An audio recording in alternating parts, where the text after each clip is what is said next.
Kay daming pagsubok na aking pinagdaanan, pero palagi na pinapalagan.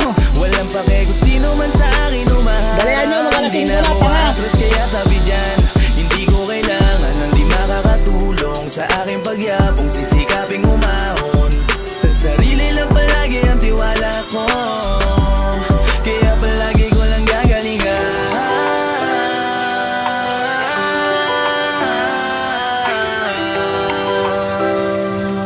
Yeah. So I do it repeatedly. This is for my family. Palaglan ng palagi, ilang beses man na magkamali. Kontento na ako kung ano mang meron ngayon, hanggang magbunga ang mga sinakripisyo noon. I'm high